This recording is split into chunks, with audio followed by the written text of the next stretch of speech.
how we do it. You had the big fights before, the career-defining fights. Kovalev, how do you rate it? Just because it's getting built up so much, people keep talking about it. Where do you think it's going to land in your career, that kind of fight? What is that fight going to do for your career ultimately? Is it going to people going to judge you just off of that, even though you've done so much already? It's tough to say. I mean, you hope everybody looks at your full body of work, but that's people got short memories. So I'm just trying to solidify my spot at the top of the pound-for-pound rankings, and I'm trying to solidify a Hall of Fame career.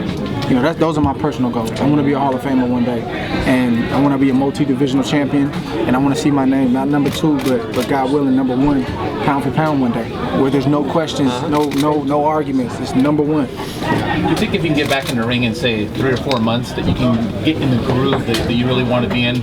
Make up for some of the lost time? I think that's accurate. Yep, definitely. And how much more do you think you'll be improved if we saw you in June or July versus? I think it'd be just a lot smoother. I just think offensively and defensively. I think certain things I wanted to do today that maybe I didn't do, those things we'll pull them off. Like making a guy miss and then counter it, or maybe finishing them when we get them hurt like we did today. I don't think anyone's asked you this because I haven't heard them yet, but how did it feel to fight a light heavyweight? It felt pretty good. Yeah? It felt pretty good. Any differences you could tell us? I've always done well against bigger guys, but I don't know how it looked in terms of how much bigger he looked, but I felt like I looked, plenty big in there. I was like 186 pounds tonight or something like that, and I wasn't trying to blow up. It's just what it was. So I felt strong. I think their game plan. I know their game plan was to come in there and try to physically bully me and then land a big shot, and it just didn't work. I think he got in there and he realized that I was just as strong, if not stronger than him, and that I was cracking and he had to respect me. So that part was fun. That part was cool. What did you think? Barrera said that you felt like a light heavyweight. Really? Yeah. So they did. They just squeezed in a compliment somewhere. What ran through your mind, Andre, when you were able to catch him with that left hook in the 3rd round? Wow, man, sweet, man. It's just one of them ones where it's like I didn't try to throw it. I just turned on it. Wow, down he went. And I saw exactly where I landed it, right on the temple, and it was a beautiful feeling. It's just the sweet spot on the baseball bat. Like you don't feel it, you just kind of happens. Did you feel his power at all?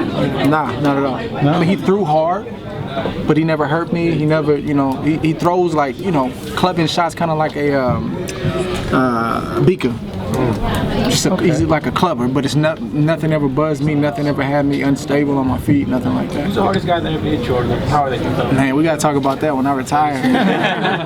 I gotta ask you, being in the movie Creed, what an amazing experience it made for all the other actors that I've spoken to. How was it for you? Oh man, I loved it. Like, I'm waiting for those residuals to kick in.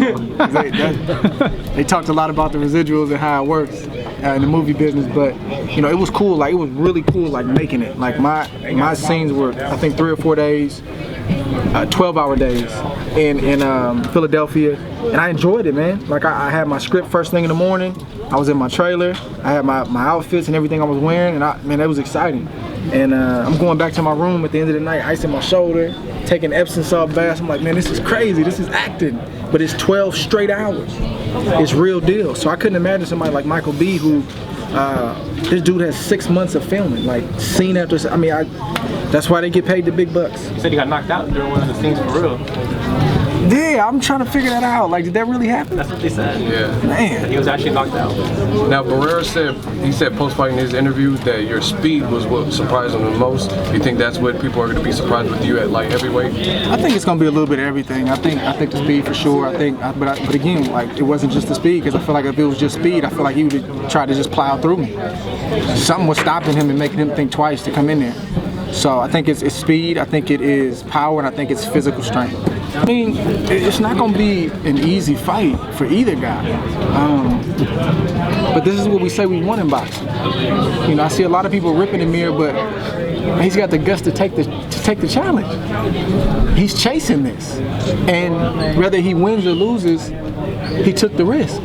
So, man, I take my hat off to the kid, and him winning this fight is by no means out of the question. And Amir's a lot bigger than what people realize. I can attest to that. I mean, I haven't seen Amir in a while, and I saw him today. He's huge. People think, he's not a small kid, and he's got a lot of heart, and you know, Virgil's gonna have a great game plan, and I know Canelo's gonna have a great game plan. It's gonna be a great fight, but this is what we want in boxing, these type of matchups. So I tip my hat to both guys, definitely. When do you think you're gonna start putting your legacy on the line with each fight? When does it get to that point where you start thinking, you know what, man, I'm almost at the end.